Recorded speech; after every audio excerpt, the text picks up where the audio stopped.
Hello everyone, मेरा नाम अदीबा है और I will complete chapter plant kingdom जो हम लोग ने लास्ट टर्न पे जिम्नोस्पर्म्स तक पढ़ लिया था। आज से हम लोग एंजियोस्पर्म को स्टार्ट करेंगे और कुछ एक्सरसाइजेस को सॉल्व करेंगे। Angiosperms unlike gymnosperms where the ovules are naked. हम लोग ने जिम्नोस्पर्म्स जो पढ़े थे उसमें ओव्यूल्स जो बन रहे थे वो नेकेड थे, इसीलिए उसको जिम्नोस्पर्म नेकेड ओव्यूल्स का नाम दिया था।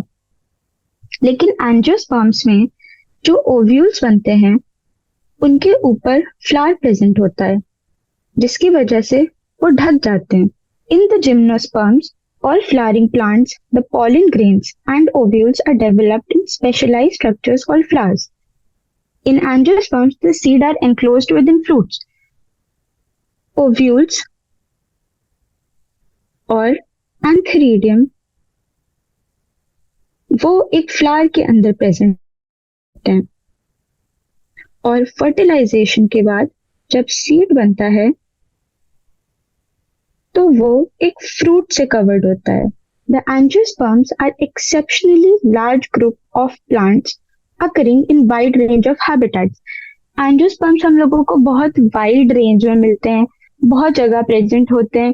जो प्रीडोमिनेंट प्लांट्स है हमारे सराउंडिंग में वो मेनली एंजियोस्पर्म्स होते हैं। जिम्नोस्पर्म्स और टेरिडोफाइट, ब्रायोफाइट, इन सबको कुछ अलग अलग रिक्वायरमेंट थी जिसकी वजह से वो लोग इतना ज्यादा फैल नहीं पाए। They range in size from smallest Wolffia to tall trees eucalyptus. Eucalyptus का size is over 100 meters, जो कि usually question में पूछा जाता है। They provide us with food, fodder, fuel, medicine and several other commercially important products. Food हमारे लिए खाना, fodder जो जानवर जो भेड़ बकरी खाना खाते हैं उसे फॉडर बोलते हैं। फ्यूल जो लकड़ी जलती है जिससे बहुत सारे काम होते हैं वो फ्यूल। कोल जो मिलता है that is also from gymnosperm. Medicine, बहुत सारे मेडिसिन जो होते हैं वो भी जिम्नोस्पर्म से ही मिलते हैं। And several other commercially important product. Gymnosperms को दो क्लास में डिवाइड करा गया है, डाइकोटिलिडन एंड मोनोकोटिलिडन। डाइकॉट जिनमें दो कॉटिलिडन्स होते हैं जैसे कि इस तरीके से, और मोनोकॉट उसमें केवल एक ही कॉटिलिडन होता है। डाइकॉट में दो सीड का प्रोडक्शन होगा और मोनोकॉट से एक ही सीड का प्रोडक्शन होता है। अब हम लोग exercises solve. What is the basis of classification of algae? Basis of classification algae का पढ़ा था हम लोगों ने, that is presence of pigments. Pigments के बेसिस पे एल्गी को तीन क्लासेस में डिवाइड करा गया, chlorophyceae, phaeophyceae and rhodophyceae. Chlorophyceae green colour के होते हैं, phaeophyceae brown and rhodophyceae red. Chlorophyll A and B, chlorophyll A and C, chlorophyll A or T. Question 2. When and where does reduction division takes place in the life cycle of liverwort, moss, fern, a gymnosperm and an angiosperm? Liverworts में reduction division spore mother cells में होता है जो capsule के अंदर present होते हैं और कैप्सूल स्पोरेंजियम में, जिसके वजह से एक हैप्लॉइड स्पोर का प्रोडक्शन होता है। मॉसिस में meiosis same spore mother cells के अंदर होते हैं जो कि प्रेजेंट होता है कैप्सूल ऑफ स्पोरेंजियम के अंदर। फर्न पोरोफिल्स जो कि लीफ लाइक स्ट्रक्चर था उसके अंदर मियोसिस होगा और हैप्लॉइड स्पोर्स का प्रोडक्शन। जिम्नोस्पर्म्स में माइक्रोस्पोरोफिल्स जिससे माइक्रोस्पोर्स बनेंगे और मैक्रोस्पोरोफिल्स जिससे मैक्रोस्पोर्स बनेंगे, या जिसको हम लोग एग बोलेंगे। एंजियोस्पर्म। एंजियोस्पर्म में माइक्रोस्पोर मदर सेल जो कि एंथेरिडियम के अंदर होता है, उससे पॉलन ग्रेन्स का प्रोडक्शन होगा और फ्लावर के अंदर जो ओव्यूल प्रेजेंट होता है उससे फीमेल गैमीट या एग का प्रोडक्शन होगा। Next question, name 3 group of plants that bear archegonia. Briefly describe life cycle of any one. Plants जिनमें आर्किगोनिया प्रेजेंट होता है, वो 3 प्लांट्स ब्रायोफाइट्स, टेरिडोफाइट्स और जिम्नोस्पर्म्स। हम लोग briefly life cycle of bryophytes देखते हैं। ब्रायोफाइट्स की जो बॉडी होती है वो एन होती है, मतलब कि हैप्लॉइड। इसमें मेल सेक्स ऑर्गन और फीमेल सेक्स ऑर्गन प्रेजेंट होते हैं, एंथेरिडियम और आर्किगोनियम के फॉर्म में। एंथेरिडियम से एंथेरोजॉइड बनता है जो कि बायफ्लैजिलेटेड होते हैं। बायफ्लैजिलेटेड इसलिए मोटिलिटी प्रोवाइड करने के लिए। आर्किगोनियम के अंदर एक सिंगल एग प्रेजेंट होता है। वाटर के थ्रू ये एंथेरोजॉइड, ये फ्लास्क शेप आर्किगोनियम के अंदर जाता है और प्रोडक्शन कराता है जाइगोट का, जिससे कि 2n का प्रोडक्शन होता है। जाइगोट एकदम से रिडक्शन डिवीजन में नहीं जाता। रिडक्शन डिवीजन जो जाइगोट में स्टार्ट होना था वो नहीं होता है, जिसकी वजह से एक स्पोरोफिटिक बॉडी बनती है और ये स्पोरोफिटिक बॉडी फ्री लिविंग नहीं होती है। इस बॉडी में मियोसिस होता है और प्रोडक्शन होता है स्पोर्स का। जैसा कि हम लोग ने देखा कि ब्रायोफिटिक बॉडी एन मतलब कि हैप्लॉइड, जो स्पोर्स हैं वो भी हैप्लॉइड। तो ये हैप्लॉइड बॉडी ब्रायोफाइट का प्रोडक्शन करते हैं, न्यू ब्रायोफिटिक बॉडी। ये एक कंप्लीट ब्रायोफाइट का लाइफ साइकिल है। Mention the ploidy of following protonemal cells of moss, primary endosperm nucleus in dicot, leaf cell of a moss, prothallus cells of a fern, gemma cells in Marcantia, meristem cell of monocot, ovum of a liverwort and zygote of a fern. Ploidy का मतलब होता है कि उसमें sales जो present हैं उसके अंदर हैप्लॉइड क्रोमोसोम है या डिप्लॉइड है। सबसे पहला प्रोटोनीमा सेल्स ऑफ मॉस जो कि हैप्लॉइड होता है क्योंकि वो हैप्लॉइड बॉडी से प्रोड्यूस हो रहा होता है। Primary endosperm nucleus in dicot, इसको हम लोग PEN बोलते हैं, PEN ऑफ डायकॉट। ये 3N होता है जिसको हम लोग ट्रिप्लॉइड बॉडी बोलते हैं। Leaf cell of a moss, ये हैप्लॉइड होती है क्योंकि मॉस की बॉडी प्रीडोमिनेंटली हैप्लॉइड होती है। Prothallus cells of a fern, ये भी हैप्लॉइड होता है क्योंकि फर्न्स की बॉडी भी प्रीडोमिनेंटली हैप्लॉइड होती है। जेमा सेल्स हैप्लॉइड क्योंकि ये स्पोर्स का प्रोडक्शन करते हैं। मेरिस्टेम ऑफ मोनोकॉट एंजियोस्पर्म्स है। एंजियोस्पर्म्स की जो बॉडी होती है वो प्रीडोमिनेंटली डाइकॉट होती है, डिप्लॉइड होती है। तो जो स्टेम्स होंगी वो भी डिप्लॉइड होंगी। ओवम ऑफ लिवरवर्ट की बॉडी भी प्रीडोमिनेंटली हैप्लॉइड होती है, तो ओवम भी हैप्लॉइड होगा। जाइगोट ऑफ फर्न, जाइगोट बनता है फ्यूजन से N+N, तो जाइगोट हमेशा ही 2N होता है, diploid. Question 5, right a note on economical importance of algae and gymnosperm.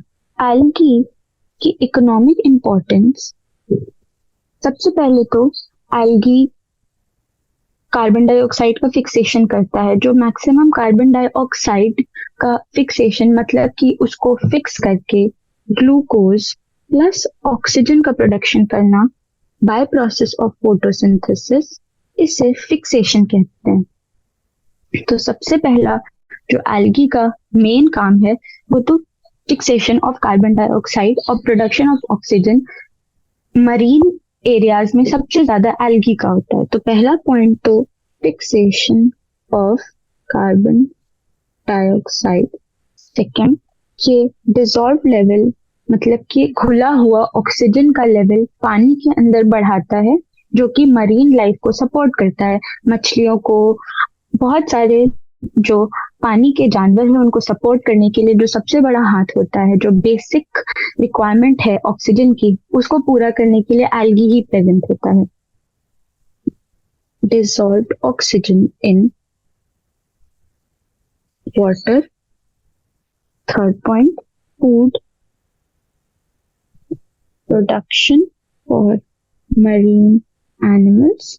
काफी सारे मरीन एल्गी जो होते हैं वो हमारे लिए भी फूड का काम करते हैं, हम भी उनको खा सकते हैं। जैसे कि मरीन एल्गी लैमिनेरिया साइगैसम, जिसको हम लोग भी खा सकते हैं। फिर कुछ मरीन एल्गी हाइड्रोकोलोइड्स की तरह भी यूज होते हैं। हाइड्रोकोलोइड्स वाटर को, पानी को जज्ब करने वाले जो पौधे होते हैं उनको बोलते हैं, उन चीजों को हाइड्रोकोलोइड्स बोलते हैं। और वो यूज करा जाता है पैकेजिंग पर्पसेस के लिए। चिलीडियम और ग्रासिलेरिया वो यूज कर रहे थे जेलीज में, क्योंकि ये अगार का प्रोडक्शन करता है। आगे बढ़ते हैं इंपॉर्टेंस ऑफ जिम्नोस्पर्म्स की तरफ। जिम्नोस्पर्म्स मेनली ऑर्नामेंटल प्लांट्स होते हैं। ऑर्नामेंटल का मतलब होता है कि वो ऑर्नामेंट्स की तरह, वो सजाने के तौर पे बहुत अच्छे प्लांट्स हैं, खूबसूरत लगते हैं जब उनको रखा जाता है। तो सबसे पहला जिम्नोस्पर्म का इम्पोर्टेंट पॉइंट यही है, they are used as ornaments. Gardens में यूज कर सकते हैं। सेकेंड, इनका fibre can be used for pulp production. Gymnosperms काफी जरूरी होते हैं मेडिसिनल पर्पसेस के लिए भी। Next question, question 6. Both gymnosperms and angiosperm bear seed. Then why are they classified separately? Gymnosperm और एंजियोस्पर्म दोनों में ही सीड प्रेजेंट होता है, तो उनको अलग अलग क्यों रखा गया? इसका बेसिक डिफरेंस, जिम्नोस्पर्म और एंजियोस्पर्म दोनों में ही सीड था। स्पर्म का मतलब ही सीड होता है, तो जिम्नोस्पर्म और एंजियोस्पर्म को अलग अलग क्यों रखा जब दोनों में सीड प्रेजेंट था? तो इस वजह से, क्योंकि जिम्नोस्पर्म का सीड जो था दैट वाज नेकेड, मतलब कि इस सीड के ऊपर कोई भी कवरिंग प्रेजेंट नहीं थी।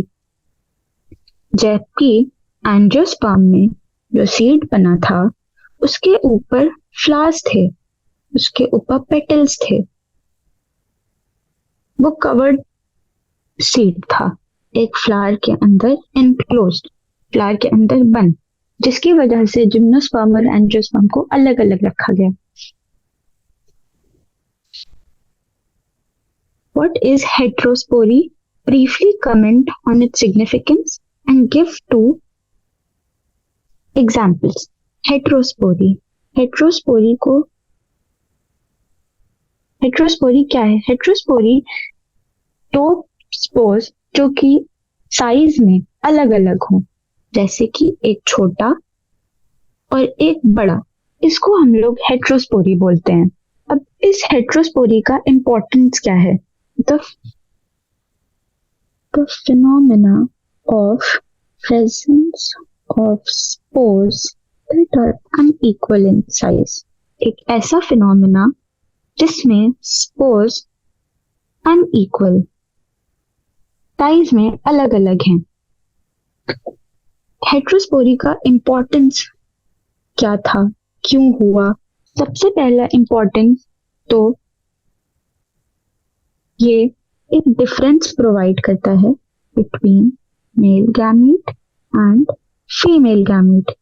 अगर कभी भी मेल गैमीट और फीमेल गैमीट का डिफरेंस करना है, पता करना है कि कौन सा गैमीट मेल का है और कौन सा फीमेल का, तो अगर हेट्रोस्पोरी प्रेजेंट है तो बहुत आसानी से पता लगाया जा सकता है, क्योंकि जो छोटा गैमीट होता है वो हमेशा मेल का होता है और बड़ा फीमेल का, क्योंकि फीमेल हमेशा प्लांट पर रिटेन रहता है, बना रहता है प्लांट के ऊपर ही। पर जबकि मेल को ट्रैवल करके कहीं से आना पड़ता है, दूसरे प्लांट से, या पानी के थ्रू या हवा के थ्रू, जिसकी वजह से मेल के साइज को छोटा होना जरूरी है ताकि उसको एक जगह से दूसरी जगह पहुंचने में आसानी रहे।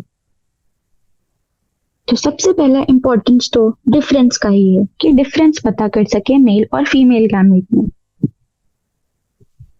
दूसरा इम्पोर्टेंस, हेट्रोस्पोरी जरूरी होती है सीड के प्रोडक्शन के लिए। Third importance is an important step in evolution। जैसे जैसे टाइम बढ़ा था वैसे वैसे आइसोस्पोरा से हेट्रोस्पोरी हो गई। आइसोस्पोरा मतलब सेम साइज से तो अलग डिफरेंट साइज के स्पोर्स बनना स्टार्ट हो गए। ऐसा इसलिए हुआ था ताकि जिम्नोस्पर्म तक आते आते और एंजियोस्पर्म तक आते आते हेट्रोस्पोरी प्रीडोमिनेट कर जाए, बढ़ जाए, क्योंकि हेट्रोस्पोरी बहुत जरूरी है सीड के प्रोडक्शन के लिए और हमारे इन्वायरमेंट को सीड की बहुत ज्यादा जरूरत थी ताकि फ्रूट्स बन सके, ताकि खाना बन सके, ताकि मिलेट्स, जो जो अलग अलग खाने की चीजें हैं वो बन सके। तो इसलिए heterospory is an very important step evolution की तरफ बढ़ते हुए। इसके दो एग्जाम्पल, इजी एग्जाम्पल्स जैसे कि एंजियोस्पर्म। एंजियोस्पर्म में भी हेट्रोस्पोरी प्रेजेंट होती है, जिम्नोस्पर्म्स में भी हेट्रोस्पोरी प्रेजेंट होती है। Question 8, explain briefly the following terms with suitable examples. Just protonema. Protonema एक हैप्लॉइड स्टेज है ब्रायोफाइट की लाइफ साइकिल में, जैसे हम लोग ने अभी पढ़ा था, वे जिसमें कि थ्रेड लाइक चेन सेल्स होते हैं और ये डायरेक्टली स्पोर बना देता है। एक हैप्लॉइड स्टेज है, हैप्लॉइड स्टेज इन ब्रायोफाइट, जहां पर thread like chain of cells are present like in mosses. Second, antheridium. Antheridium is the male sex organ. ये मेल सेक्स ऑर्गन है जो प्रोड्यूस करेगा मेल गैमीट्स को, जिनको हम लोग एंथेरोजॉइड्स बोलते हैं। इसमें प्रेजेंट होता है ब्रायोफाइट और टेरिडोफाइट में। Archegonium is the female sex organ जो कि यूजुअली फ्लास्क शेप्ड होता है और प्रोड्यूस करता है सिंगल एग को इन टेरिडोफाइट एंड ब्रायोफाइट। डिप्लॉन्टिक का मतलब 2n मतलब डिप्लॉइड। ये एक तरीके का लाइफ साइकिल है जहां पर लिविंग स्टेट डिप्लॉइड है, 2n है, और जेनरेट करेगा हैप्लॉइड स्पोर्स को, जैसे कि सार्गैसम में हो रहा था। स्पोरोफिल फिल का मतलब होता है लीफ। स्पोरोफिल का मतलब हो जाएगा स्पोर प्रोड्यूसिंग लीफ। ये एक तरीके का लीफ है जो स्पोरेंजिया को रखता है कुछ पेयर्स। इस लीफ के अंदर स्पोरेंजिया प्रेजेंट है, इसीलिए इसको स्पोरोफिल बोलते हैं। ये दो तरीके का हो सकता है, microsporophyll and macrosporophyll, and sometimes it produces cones as well। जब माइक्रोस्पोरोफिल और मैक्रोस्पोरोफिल मिल जाते हैं तो कोन का प्रोडक्शन भी हो जाता है। एग्जाम्पल इसका है पाइनस, जो कि एक जिम्नोस्पर्म है। आइसोगैमी, आइसोगैमी का मतलब है कि सेक्सुअल प्रोडक्शन जो हो रहा है, सेक्सुअल रिप्रोडक्शन जो हो रहा है, वो फ्यूजन ऑफ दो सेम गैमीट्स सेम साइज में होंगे। उन गैमीट्स की वजह से जो सेक्सुअल रिप्रोडक्शन होगा उसे हम लोग आइसोगैमी बोलेंगे। Sexual reproduction that takes place through fusion, मतलब मिलने की वजह से, of two gametes which are same in size, कि उनका साइज सेम होगा। अब ये सेम साइज के gamete similar in size plus flagellated भी हो सकते हैं, दोनों ही में फ्लैजिला प्रेजेंट हो, या similar in size but non flagellated, मतलब कि फ्लैजिला नहीं प्रेजेंट है, मोटाइल नहीं है, नॉन मोटाइल है, जैसा कि देखा जाता है एक्टोकार्पस में। Question 9, differentiate between the following red algae and brown algae। और रेड algae और ब्राउन algae के बीच का जो मेन डिफरेंस है वो हम लोग करेंगे पिगमेंट के थ्रू। रेड algae में क्लोरोफिल ए और क्लोरोफिल टी प्रेजेंट होता है, जबकि ब्राउन algae में क्लोरोफिल ए और क्लोरोफिल सी प्रेजेंट होता है। रेड algae में आर फाइकोइराइथ्रिन प्रेजेंट होता है और ब्राउन algae में आर फाइकोइराइथ्रिन एब्सेंट होता है। रेड algae में जो फूड का स्टोरेज फॉर्म है फ्लोरीडेन स्टार्च के फॉर्म में, और ब्राउन algae में लैमिनारिन और मैनिटॉल के फॉर्म में, जो कि कॉम्प्लेक्स कार्बोहाइड्रेट हैं। लिवरवर्ट्स एंड मॉसेस। लिवरवर्ट्स सबसे पहले तो शेप, उनका शेप लिवर के जैसा होता है।